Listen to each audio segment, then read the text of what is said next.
We finally got to live our dream. To look like a band. To look cool.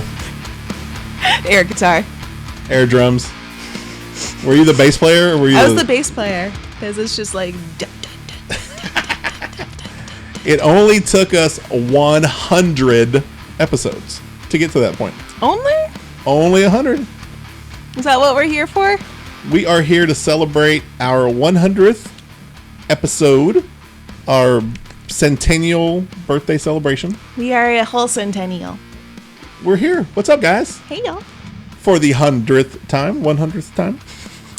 So let's kick a shout out to the sponsors real quick. Wave Space Audio for the music for every 100 of these episodes. Mm-hmm. And Young Ideas Dish for all your Dish and Google product needs. Thank you guys so much. Thanks, guys.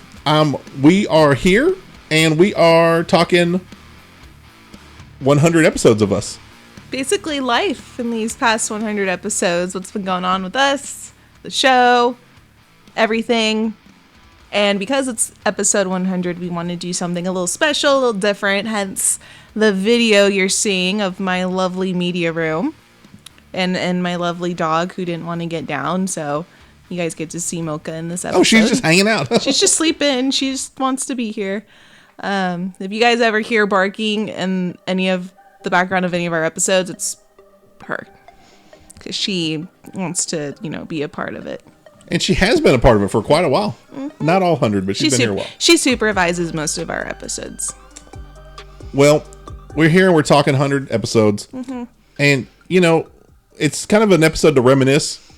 Think about where we've been, where we're going, Yeah. I guess let's start with where we've been.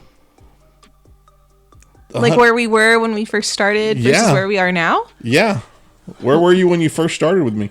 I was young. I was po. I was living at home. I was working 2 jobs. Didn't have dog. I just started dating my husband, who was my boyfriend at the time. So that just started. Just grinding away at work was pretty much my whole thing at that time. I didn't do a whole lot of other things, unfortunately. So I was old and I was poor, and I had been doing shows for quite a while. I'd been doing podcasting since 2012. So I was doing it before it was cool. I was doing like internet radio and podcasting, and none of it was cool at the time. And I had been doing a show with another individual that we were making some progress. He was actually an old radio buddy of mine, and work got in the way with his scheduling, and I wanted to continue moving forward with it. So then I put an ad on Indeed of all places, and found her. Indeed success story, guys. Yeah, just be grateful it wasn't put on. You didn't put it on Craigslist, because one, I don't really go on Craigslist. And if it had been on Craigslist, you would have gotten some interesting people calling you back, inquiring about this. Not that I'm perfect by any means, but I think posting it on Indeed definitely saved you. It gave me some legitimacy, I did want somebody that actually wanted to do this, that didn't have too much baggage. You gotta have a little baggage to do this, but I wanted somebody somewhat normal, and I think it worked out. I think you ended up being somewhat normal. I think I can pull off somewhat. Mm-hmm. So when you first met me, again, it's one of those things where I post an ad on Indeed, we text, we talk on the phone, and it's like, hey, come in, let's see how we mesh. What the hell are you thinking? What were you thinking? Well, I did my background research on you first to make sure you weren't, a stalker or a creep and didn't have a record and all that. So I felt pretty safe meeting you. But I liked that we were so different, because you are a little bit older than me. You come from a different background, and we have different perspectives on things, but not so different that we can't agree on certain things or find nuances or laugh about stuff. So I was like, oh, if I talk to this guy on live, on radio, video, whatever, we're going to find a way to have some laughs no matter what. Because no matter the subject, no matter our viewpoints, we can still find common ground on it. and at least respect each other's views and still have fun at the same time. And I think that was one of the big reasons that I like the idea of us, is that we are from two different demographics. You know, at the time you were like in your 20s, Caucasian female, and then you got middle-aged Latino, you know, and we both grew up, you know, there's like an 11-year age gap, I believe. So really what I wanted to do is be able to show like, hey, we've got two different spectrums of people here, two different genders, and they still, like, sometimes we agree to disagree, but like we're able to make it work. And I kind of enjoyed that fact that we can bring two different opinions. We can have our moment. We can kind of bicker, kind of agree on some things, but then it's like, hey, they kiss and make up, and they're still civil. You know, it's like, if I can do it, you can do it. So I enjoyed that about the idea of doing this show. And in the beginning, I didn't know what I was getting into either. You know, I was just glad you were trying. I'm glad you took a chance on me, because I know I can be a handful at times. Yeah, you can. You still are. I know. Not all the time. At times, I get it. But same thing with me. I can be a handful, and most of the time. This is true. But for life, yeah, what else since then? Oh gosh. Biggest thing was I ended up getting married not too far long ago to my now husband.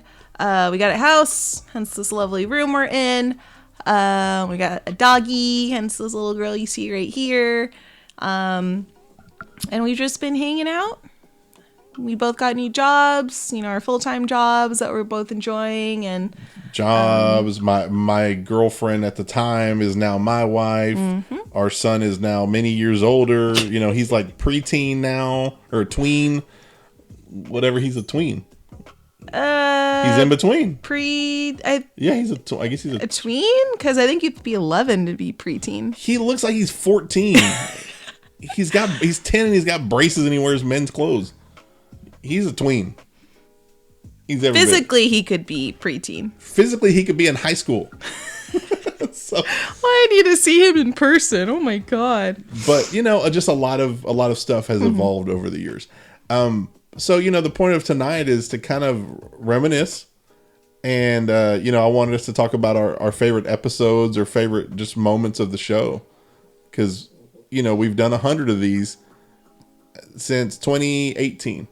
So we've experienced a little bit of, you know, we've seen some things and we've done some things. We've talked about some stuff. Yeah.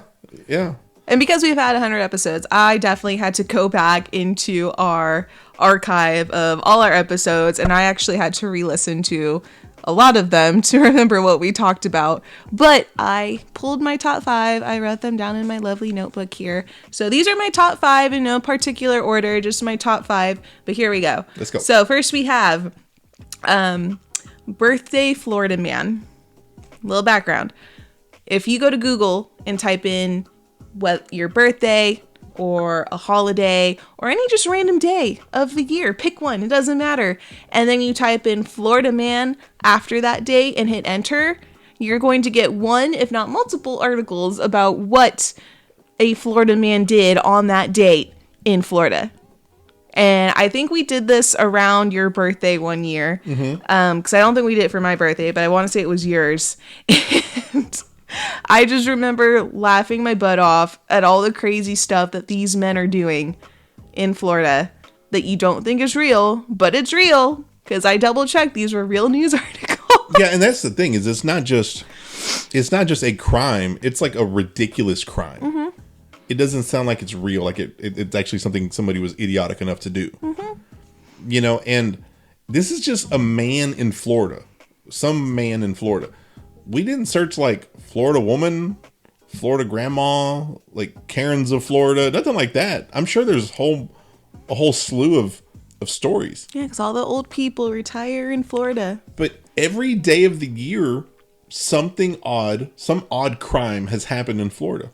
Do you think it's like the humidity, or are there more drugs down there that they're doing? Well, there's definitely more drugs down there, but I think that your give a damn is not as high in Florida. I don't think you really care, because like you said, there's a lot of retirees. it's for the most part, it's pretty nice weather all year. I think it's very like nonchalant, like Of course, there's more drugs. It's right next. It's so close to Cuba. I'm sorry. I was not thinking my geography. There's lots of drug trade right there. Tons of drugs. Like, yeah, of course there's drugs. Okay. Well, that was one of my top 5. Another one on my list was a genital logic episode we did. This is where we take a topic and we give the men's and women's perspective on it. But in this genital logic, we talked about the things that men didn't know about women. And in that episode, it was a lot of, let's say, biological stuff that men do not know. And I taught Sergio some things that I didn't know most of the stuff. Mm-hmm. And you know, to my defense, you don't really get a sex education on the opposite sex. When you're in school, they teach you about you, but they don't really teach you about the other, the other sex. It's not in detail. Not in detail, and it's stuff that you just kind of have to figure out, like with trial and error, life experiences. Living with the opposite gender. And I've lived with mine for almost for a decade, and there were still things I didn't know. So, yeah, I mean, it enlightened me. And it wasn't all just like biological stuff. Some of it was just like how women work and how we think too. But I think all of that combined was really eye-opening for Sergio. So if you ever want to do a thing women didn't know about men, let me know. And the other thing too is that it also tells you how much your spouse, like in your case, you with Harrison, or myself with Myrna, it's kind of a testament to you guys as far as some of the stuff that you guys just deal with that you don't tell us. Yeah. You just deal. And some of it's awkward, embarrassing, whatever. And it's just like, it's just a part of being a woman.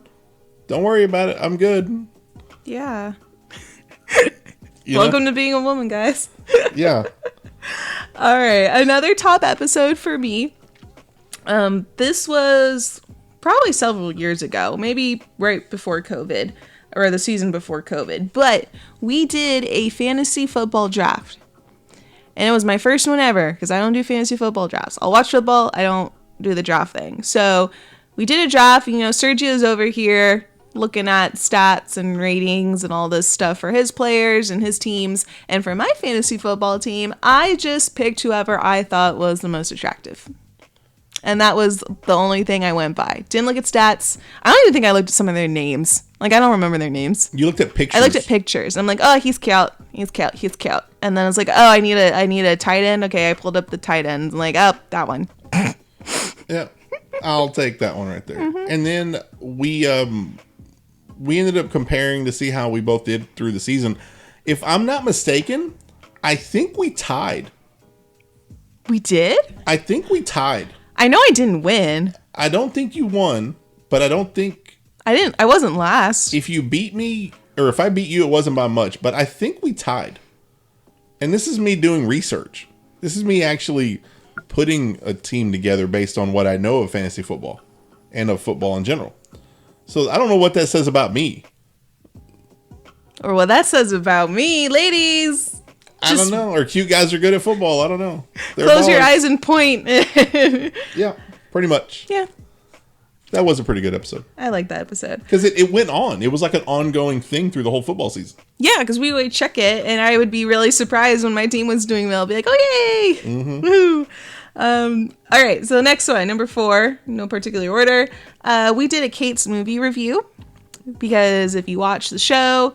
Whether you know or if you don't know, I have a hard time watching movies, and it's an anxiety thing for me. And I don't know why. Sometimes I get turned off at the thought of someone telling me to watch, this classic movie. I'm like, I don't want to. I'd rather do anything else. Anyway, but I did a movie review. This was very early on, one of my first movie reviews, but I reviewed The Matrix.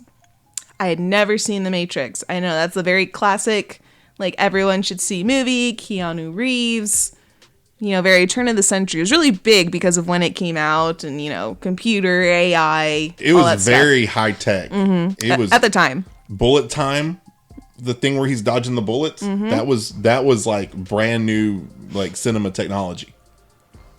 A lot of this, that was one of the first movies that really used like a ton of a ton of the special effects and the CGI, and you know, that whole series was kind of like pushing the envelope. Yeah, and I remember I watched the movie, I paid attention, I took notes, I gave an honest review on the show, and it wasn't that giving the review was my favorite part. What I liked so much about this episode was this was a segment that helped me, you know, break out of my comfort zone, and in a way kind of forced me to try something new and watch a movie I never would have watched on my own. And because of that, I ended up watching the rest of the movies in this series. So now I can say I've seen all the Matrixes. When people bring it up or reference it, I know what they're talking about. And it's helped me, you know, watch other movies too. Even if it's not for the show, I can sit down if someone says, hey, you should really, you know, watch this movie. It's a classic. I know you'll like it. I've learned to trust them and I watch it. And even if I end up not liking it, it's not the end of the world. What did I do except watch a movie? They're not called classics for a reason. Not every movie is considered a classic. No. You know? But if somebody calls it a classic, it's probably a classic. You should probably give them a chance. I just don't like people telling me what I will and will not like. And you liked it. So there. I did like it. Okay. Finally, I came across an episode I did probably right around the time we first started. This was a long, long time ago. And I don't know what was happening to me at the time. Obviously I had a bad day the day I recorded this. But I gave a rant on an episode. Like, it was just me recording myself talking about the horrible experience I had at the doctor's office that morning. And I'm just venting, basically. I was so mad. I'm telling the story. I'm getting very mad as I'm saying it again. But basically there was just a stupid girl in front of me at the optometrist's office who was trying to check in. I'm trying to check in right after her. And, you know, it's early in the morning. I had to wake up early to get here. I should be in and out in, you know, 20, 30 minutes tops. And she's making me wait here for 15 minutes until the receptionist can check me in, because the girl in front of me, she had to get new insurance and she didn't know she got new insurance. She thought she was still on her old insurance and she didn't even know the name of her insurance. And she was so stupid. And I'm like, you are a functioning tax-paying adult, because you're clearly over 18 because you're here by yourself. If you're not, you're here with a parent, but you're here by yourself, so I know you're at least 18. You're paying your taxes. You probably have a job if you have health insurance, or at least you're still on your parents. But I'm like, how do you survive? Like, do you know what an optometrist is? Do you know what insurance is? Do you know where you are? Do you know what you're doing here? Yeah. Do you know what the procedure is today? Like, do you really know what you're getting checked out? like, do you think they're gonna like tell you to open your mouth and they're just gonna like start looking at your teeth in there? Wrong body part. They're like, no, ma'am, pull them back up. Wrong part. Yeah, and I don't think I want to do that again on an episode if it's not something that's very, very relevant to all of society. I'd rather like express those feelings a different way that's not in a public space. I like to like write things down a lot. Mm-hmm. If I'm having issues with a person, I write their name down and I go like this, and then I rip up the paper or I crumple it up and I burn it. I don't know, but I'd rather get my anger out that way versus just displaying it again on a public platform. So that's what you're doing whenever you write, whenever I'm talking. Writing my name. Sergio just said the stupidest thing again on our live podcast, and then you burn it afterwards. Okay, now I know. The end. So, is that it? Is that 5? Those are my top 5, or at least most memorable episodes, I will say. So I would say mine's a little bit of like just general statements about our show, but I would say one of my top 5 would be Lone Wolf McQuade, the movie review. Chuck Norris, classic film, 80s. I did review that. 80s action movie with a guy that was an action star in the 70s and 80s. Until you brought it up to me, I never heard of... I thought you made that up. I was like, that's not real. That's not a real movie. You knew who Chuck Norris was. I knew Chuck Norris, but I was like, Lone Wolf McQuade? Did you pull it out of your butt? Like, what are you talking about? And it's one of those absurd movies that's not realistic at all. He's a Texas Ranger, law enforcement. Mm-hmm. He drives like this badass tricked out Bronco with a supercharger.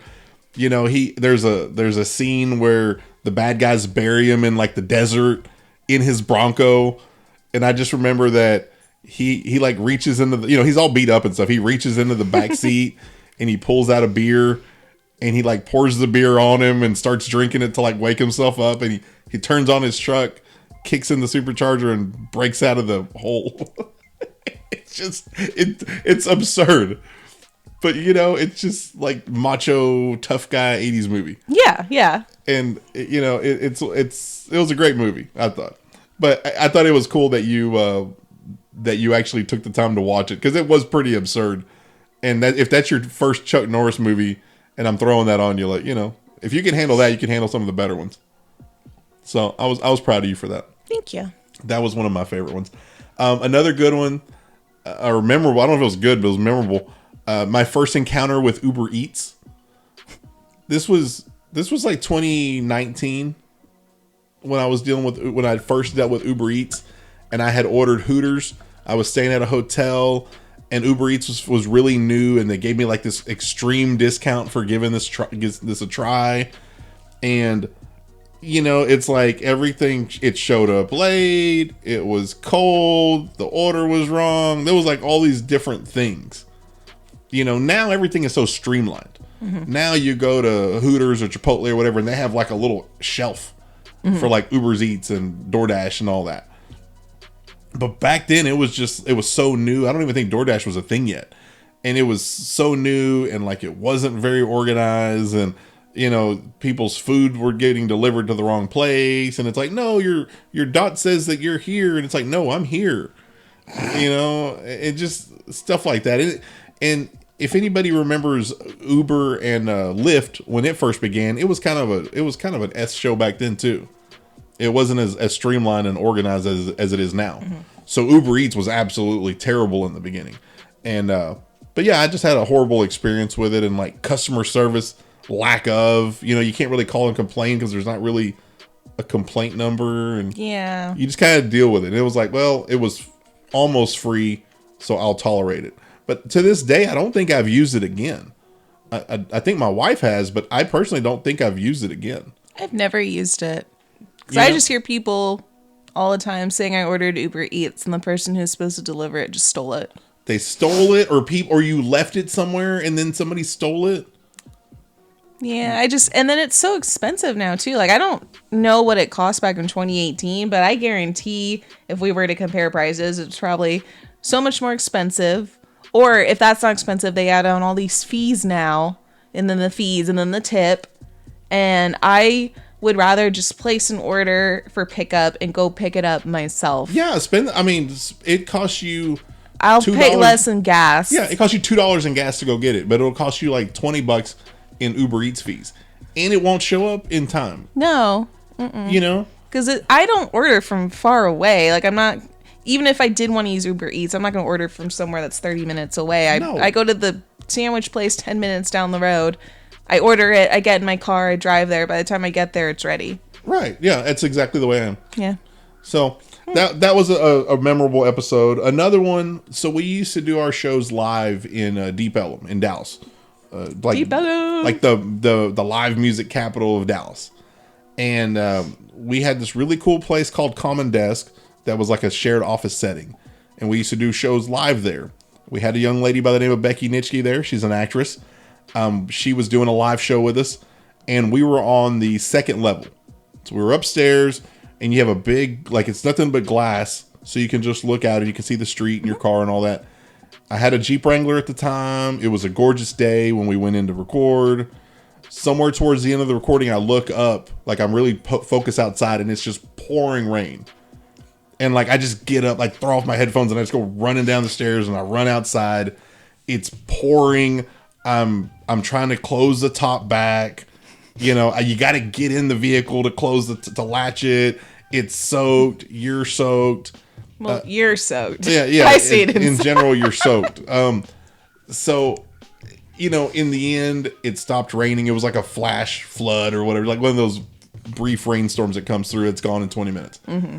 So it soaked me. It soaked the car. I had to drive home in it.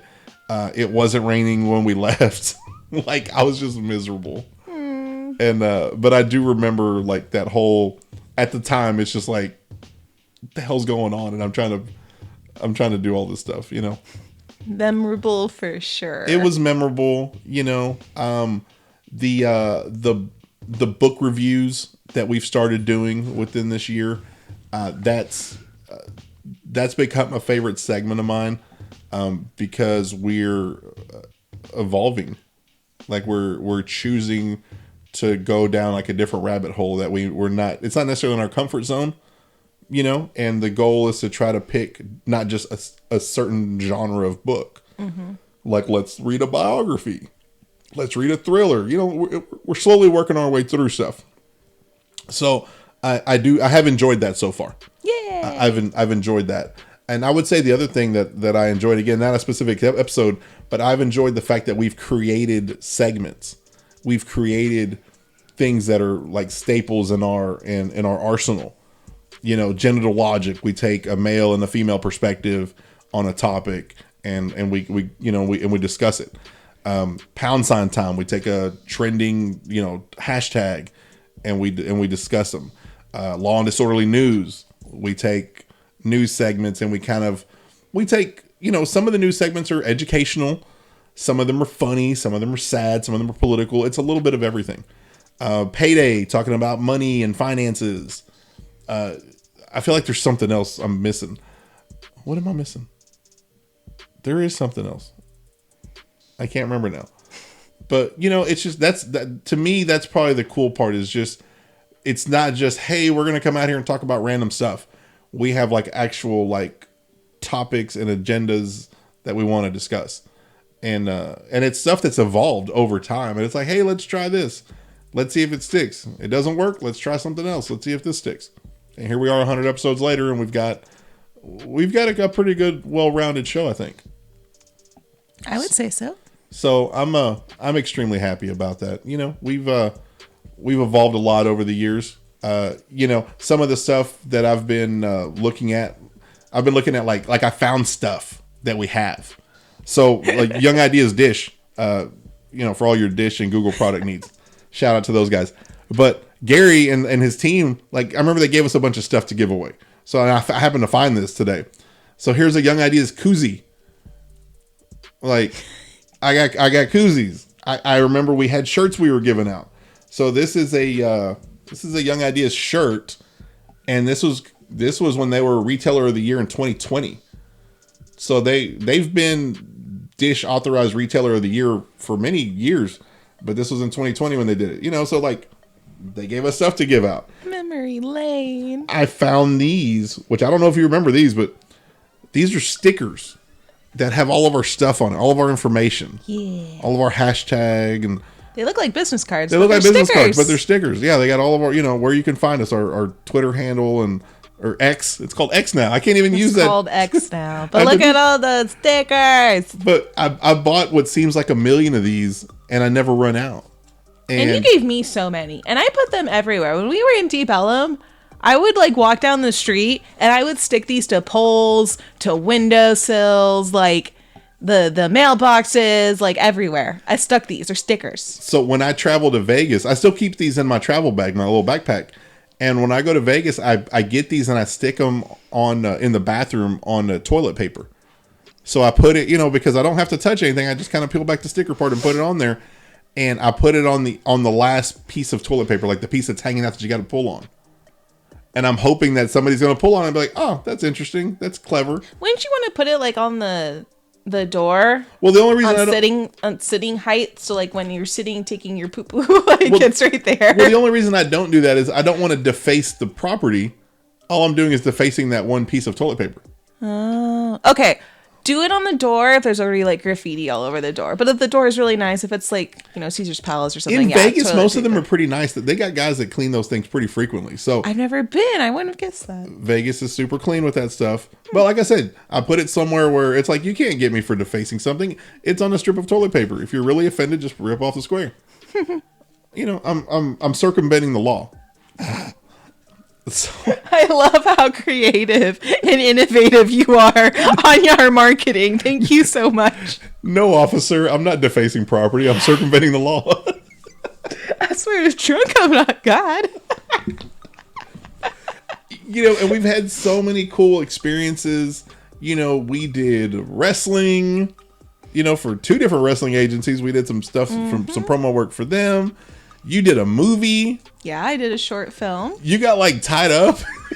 I played a kidnapped girlfriend, and they tied me up, and the location we shot at was this place that was like an old abandoned building warehouse type of thing, near Deep Ellum, like in Dallas. But the whole point is that it's the location for local artists to go do like wall art and like art graffiti, not like to deface. Like it's sectioned off or sanctioned as you can do art on the wall here. So people go do that there. So it's a really, really cool place because it has this cool graffiti artwork everywhere. But people did drugs there. And how I know that is because when we were shooting there and they told me, okay, we have you tied up. We want you to like get down on the ground and kind of like, crawl around the ground like you're trying to escape.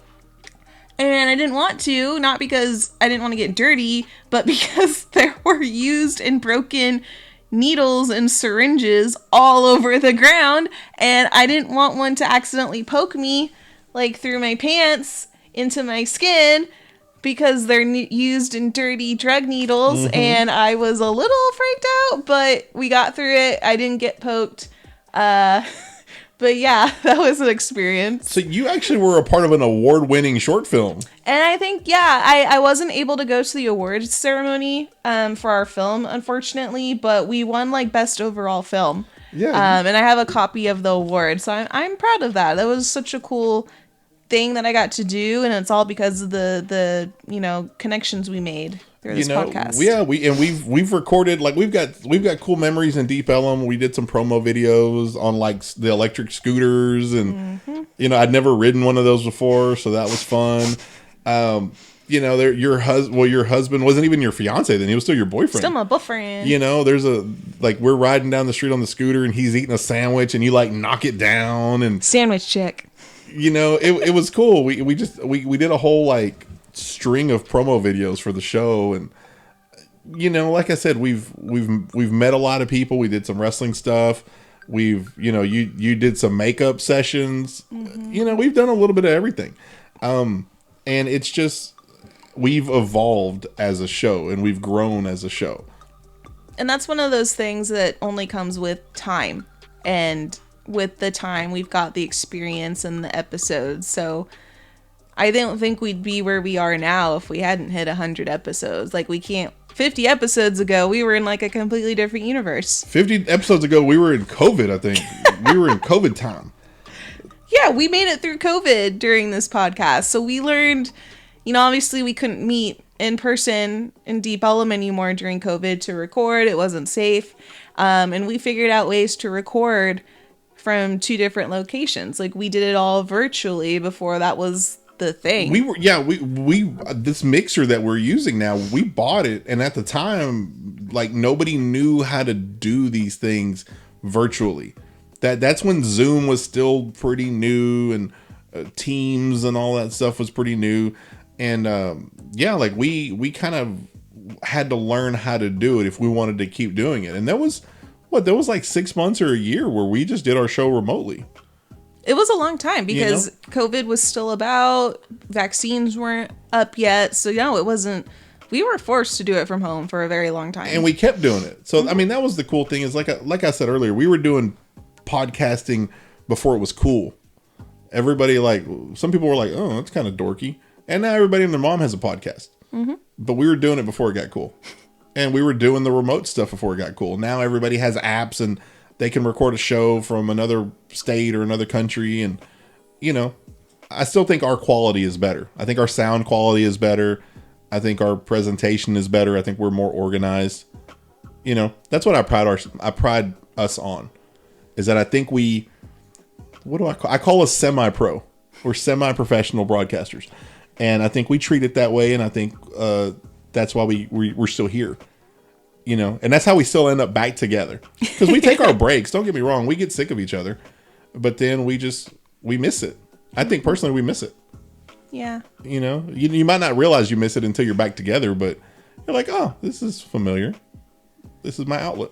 Because Sergio and I, this, you know, podcasting isn't our full-time job. We have other full-time jobs that pay our bills, and we have families and other responsibilities that we have to prioritize too. So the fact that we are able to make the time to get together and record and put these shows out there makes me happy, and it gives me something to look forward to. And don't get me wrong, like you said, sometimes we'll record several episodes at once, and then it's like, okay, I don't want to see you for 2 weeks. Bye.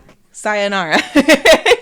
But then at the end of that 2 weeks, it's like I'm itching to get the headphones on and to talk about things. And like he comes over and I'm so happy to see him. And we catch up and we do what we got to do. But it's always a fun time. Very fun time indeed.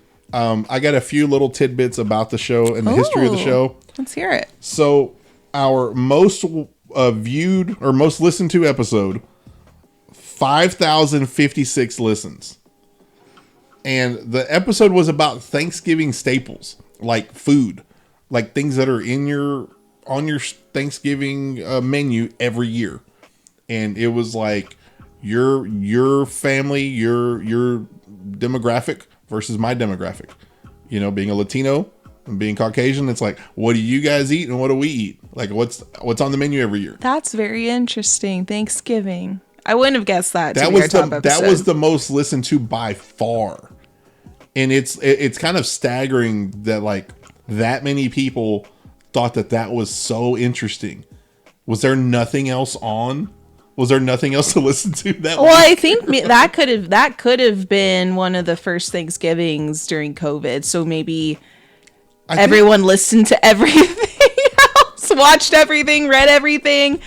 But I will say in that episode, we do give two cool perspectives because different cultures, different families eat different things. And I would love to try the Thanksgiving food at your house too, because it sounds awesome. It's pretty good. I ain't gonna lie. But you know, over the years, we've added so many different formats. We started off on YouTube, and then we added Facebook Live. And we were doing YouTube, and then we were also doing, and then at some point we started doing Facebook Live. And we started doing Facebook Live is when we integrated the audio, like Spotify, Apple Podcasts, Google Podcasts, iHeartRadio. Well, recently, like this year, we've added iHeartRadio and Amazon Music, and there's like 7 other platforms that aren't that big that we're on. So now we post a show and it goes everywhere. You know, but there is a whole group of shows. This is episode 100 since we started the Spotify era. But we've got probably 40 or 50 episodes on YouTube. Search Law and Disorder Podcast and you'll find us. And we just sit there with the microphones and talk like this. Yeah. And this is when we just met and just started recording together, and we were still getting to know each other. We had like mismatched gear and like we were learning. We were trying to get comfortable with each other. And then, you know, we started hitting our stride. We did Deep Ellum. We did shows, you know, at the local game store in Richardson, you know, cool game store that's still there. They do you know, tournaments. Like game tournament, like card game tournaments, video game tournaments, video games, Dungeons and Dragons, Pokemon, Yu-Gi-Oh, all that stuff. So, you know, and that was several years ago. That was pre-COVID. They're still around, you know. Common Desk, where we were doing the live shows, is still around. You know, and we've just kind of evolved with time.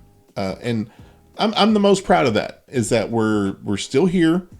We're still evolving. We're not if you listen to episode 1 and you listen now to episode 100, it's not the same. It doesn't sound the same, and it shouldn't sound the same. It has to evolve. We have to evolve. You don't want to listen to me talking about the same crap I talked about 100 episodes ago, I don't think. What does that say about me and you if you're listening to the exact same thing? You're boring. You know, we're boring. Yeah, we got stuff to do now. We're grown. Yeah. So yeah, I'm really proud that we're still here, and I feel like we're just now getting started.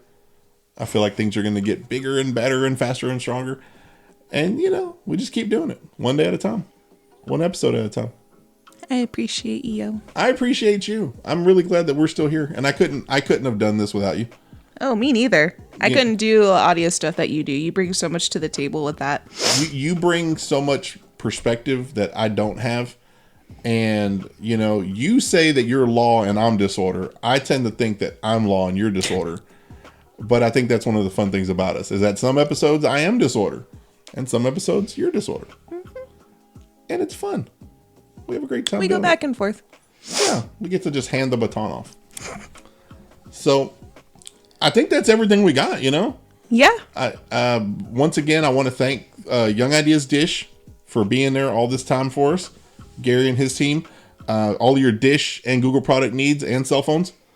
Wavespace Audio for the music. He's been doing this music for us since when we launched. Mm-hmm. When we launched this stuff 100 episodes ago. We didn't launch it until we had music. Like we got a logo, or we revamped the logo, and we got music. And that was like the kickoff of this. So all 100 episodes, or this guy here, that intro, 100 episodes. It's awesome. Super Thanks proud so of much. that intro. So thanks, man. I appreciate Wavespace for that. Anything else? Thanks for sticking with us, y'all. Thanks for sticking with us. Keep sticking with us. It's going to get better. Mm-hmm. So on behalf of myself and Miss Caitlin, hey. Next time we will be in 101. 101. 101. See you guys later. Bye, y'all. Later.